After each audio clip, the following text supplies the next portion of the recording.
Hey everyone, Mr. Toady here. Welcome back to another flipped lesson for emergency medicine. In this video, we'll be talking about airway management. And here's your objectives for this lesson. So I'd take a screenshot now. At the end of the video, go back, make sure you know all these, and if you don't, rewatch it until you understand it. All right, so jumping into it, okay? If we remember, we talked about airway in our patient assessment, right? As part of our primary assessment, A stands for airway, right? And it's one of those, we think about the ABCs, right? The three really most important things. So a little bit on the anatomy and physiology of the airway, right?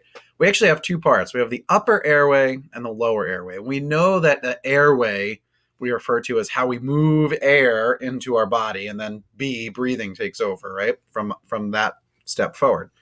So the upper airway consists of our mouth and nose down to the larynx, right? So we have up here, and these are all parts of the upper airway, the nasopharynx, right? The nasal cavity to the back here, the oropharynx, part of the mouth.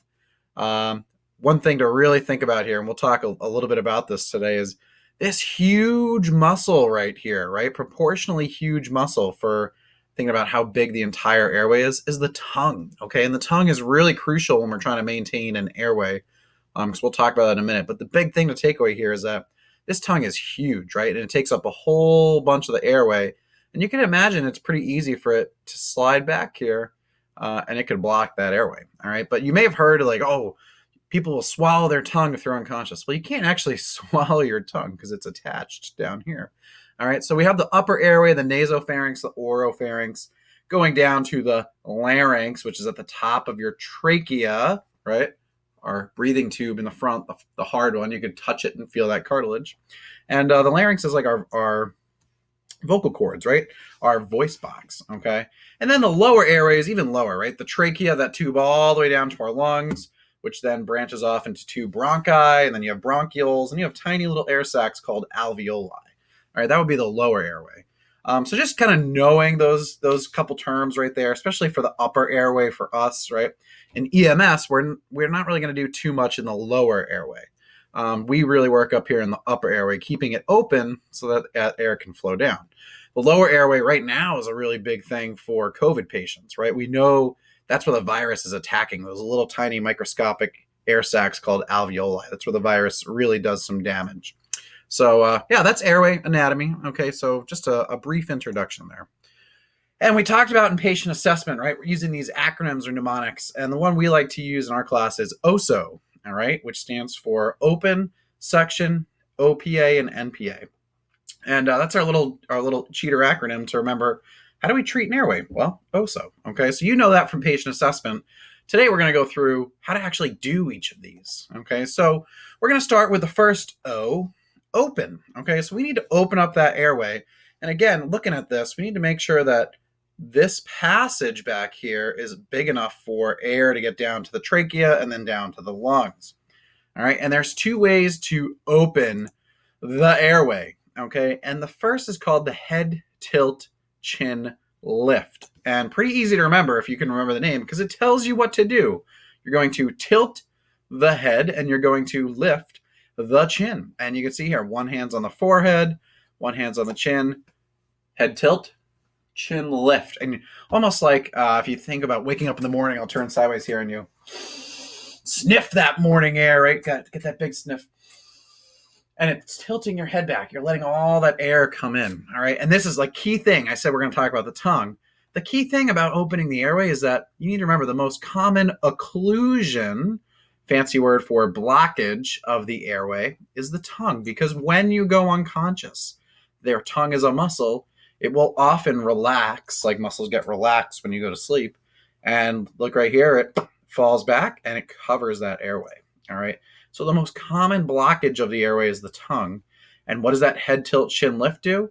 By tilting the head and lifting the chin, it actually pulls the tongue up and then the patient's able to breathe again. All right. So we said there's two ways. The first one is the head tilt chin lift. And you may not want to do this to a patient. And by may, I mean you definitely don't want to do this to a patient that has injured their head, neck, or back, right? Because you can imagine by tilting that head all the way back, we're really manipulating the neck, and that's not good. So if somebody has a head, neck, or back injury, we're we're going to use what's called the jaw thrust. All right, we use this on someone with a head, neck, or back injury. And basically, you keep the spine, the neck, straight, and you're going to put your hands, and we'll go over this more in class, right? But essentially, you're going to jaw thrust. You're going to thrust the jaw upwards. You can see the hands are on the cheeks, the fingers are down by the jaw, and you basically just push that jaw straight up, and then that again moves the tongue forward, right? It's really about the tongue, okay? So that's how we open the airway. And remember, those are two ways to open the airway so air can go in. And most patients have what we call I'll spell it here for you, actually, no, I won't, a patent airway, all right? Which is, and I'll throw that in here so you can read it, a patent airway. And that's when somebody can talk, right? Their airway is patent. They can control it. So two ways to open the airway. Now, there's another way that we open the mouth, but it does not open the airway. And that's called the cross-finger method, all right? And you can see here the fingers are crossed like the letter X, and you're going to basically go inside the mouth and push them apart to open the mouth. So you might need to think, why would I open the mouth and not the airway? And let's go back to our anatomy. We can even look right here, right? If somebody's unconscious and their mouth is full of vomit, right, that we need to get out, or broken teeth or whatever, right? I want to open the mouth so I can get that stuff out, but I don't want to open the airway because that stuff might go down into the trachea. Not good, okay? So two ways to open the airway: head tilt, chin lift, jaw thrust. One way to open just the mouth, okay, not the whole airway, the cross finger. And if we think about our acronym for airway, OSO, O stands for open, S stands for suction. So when would you do the cross finger method, right? Just to open the mouth and not the whole airway? Well, it's when you need to suction the airway, S, right? So clearing it, okay? Now there's a couple different ways we can actually do it. You don't actually have to use suction. The first way would be gravity. And you can see these team of nurses here. They're log rolling the patient. We talked about that in a previous chapter, right? They're rolling the patient on their side. So if you have somebody with a mouthful of vomit, blood, chunky bits, whatever, all right, the easiest way to actually get it out is if you have enough people, roll them on their side, and you can see they're protecting that person's spine. Somebody's at the head. Roll them on the side, and gravity is just going to make all that stuff come right out, all right? That's why maybe you've heard if somebody's unconscious, the best place to put them is on their side, okay? So if that doesn't work, we have what's called a finger sweep. And that's really for like big chunks of things, like maybe a piece of food, a small toy for a child, teeth, something like that. And that's basically when you stick your finger in the person's mouth and try and sweep it out, okay? But it's really important to remember, you don't want to go sticking your finger all the way back into somebody's throat because you might push stuff further down the airway, okay? And you only want to finger sweep if you see something in there you can get out. And then finally, suctioning, right? And that's a skill we're going to practice in class. And we don't use a straw, right? That would be gross, BSI, not good. But we have a couple different types of suction devices. This one's a manual one here where you squeeze it with your hand, and just like a turkey baster, it sucks. And then we have these electronic or automatic powered suction machines, right? You plug it in, you turn it up, and it just keeps sucking, and you fill this whole canister with whatever, blood, vomit, tears, whatever, okay?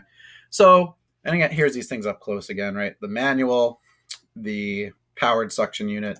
So what are the principles or the big things about suctioning? Well, first off, you can see they're suctioning this little kid here with a portable powered unit. All right, you're going to insert the tip without suction. So there's a little hole that you press. When you cover the hole, it makes the tip suction. You can kind of see that here in this picture. This EMT's finger is covering the hole, sucking. So you're going to go in with suction, and you don't go in further than you can see. So just to the back of the mouth where you can see, because again, if there's like an object that's right at the back there, you don't want to push it further down. So you insert without suction, you go as far as you can see, you turn it on and suction on the way out, okay? And you're going to do nice big circles to try and suck all that stuff out. And maybe like when you go to the dentist, right, they do the suction in our mouth, kind of the same thing. Except when we're doing this on a patient, they're usually not breathing. So a little more hectic, a little more stressful, all right? And some good things to remember here. For an adult, you don't want to suck more than 15 seconds, all right? Because for every second you're sucking stuff out of the mouth, the patient's not getting oxygen. So if you suction for a minute straight, That's a minute without breathing. That's a long time. And for a child, no more than 5 to 10. All right, we're going to keep doing this every time we need to suction. So if they keep vomiting or there's so much vomit that we have to keep suctioning until we get it all out, that's what we're going to do. All right, so these are the principles. So make sure you know those, okay? Don't go in further than you can see. Don't suck on the way in. You suck on the way out. No more than 10 to 15 seconds. Cool. So we have OSO, right? Open, suction. And now we have OPA/NPA, all right? And OPA stands for oropharyngeal airway adjunct, okay, or oropharyngeal airway device. And these are, you can see there's a set of them right here. These are these curved blades. I know we've looked at them quick in class, all right, that you actually stick into somebody's oropharyngeal cavity, right, or their mouth part of their airway. And we said earlier in the video, okay, the largest or the most common airway obstruction is the tongue. So you could see this is curved here, right? This piece goes towards the outside. This is what you leave outside the mouth. This piece goes down, and it's curved because it actually pulls the tongue forward, right? It keeps it from going back. So some steps for inserting an OPA. This way I don't have to say oropharyngeal airway every time. Remember, sick, right? So size, we need to have the right size, right? This little baby one would not work on me. This giant one, good luck if you could find somebody that actually is big enough for the biggest size, but you got to make sure you get the right size, all right? So when you size, you put one end on the corner of the mouth, so you can see here, down to, and we'll wait for this to go way down here, at the angle of the jaw. And the angle of the jaw is actually the corner here, like under your ear where the jaw comes down and juts out. So you're measuring from the corner of the mouth to the angle of the jaw. And you can see that down on the bottom picture there.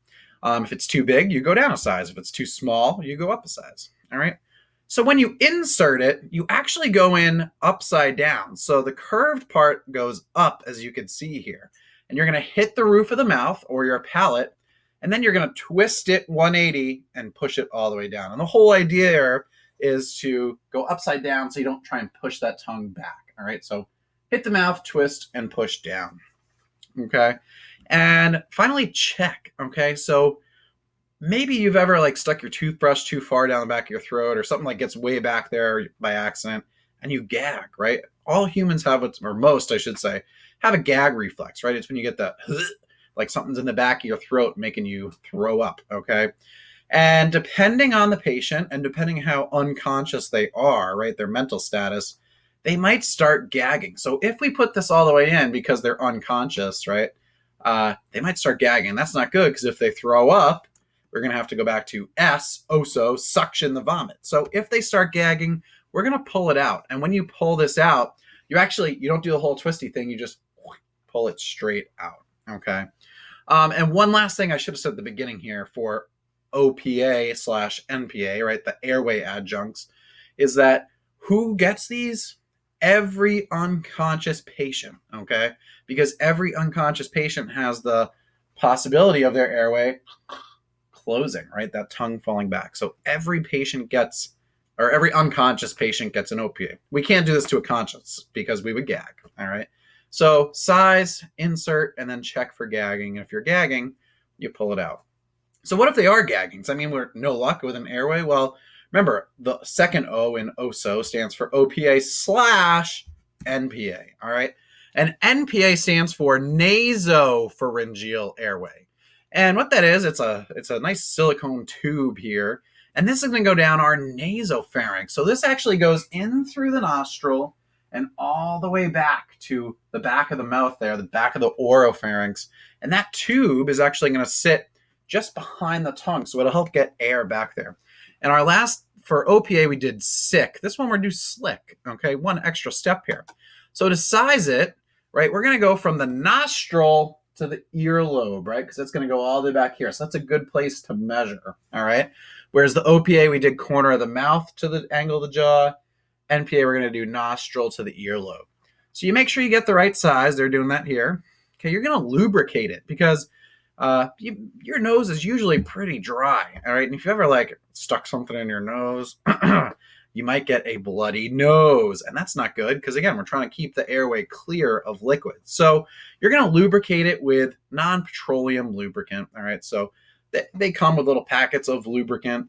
You can also use the patient's saliva to get it nice and lubed. So size, lubricate, you're going to insert, right? Which means stick it in. And fun fact, my yearbook quote here, bevel towards the septum. All right. So you're going to put the bevel in towards the septum. We'll talk about that more in class. On the end here, you can see where it's cut at the very end that goes into the nose. It's on an angle, right? And you can see it's on an angle here. That angle is called a bevel, and that's going to go towards the septum, which is the middle of your nose, all right? And it makes much more sense when we actually do it in person, but that bevel part goes towards the septum or the middle. And you're going to go all the way back in, and eventually you'll hit this little stopper here when it's all the way in, and then you're going to check. So if you open your mouth or the patient's mouth, you'll actually see it, and you can see them looking right here. You actually see the NPA all the way in the back of the mouth going past the tongue, all right?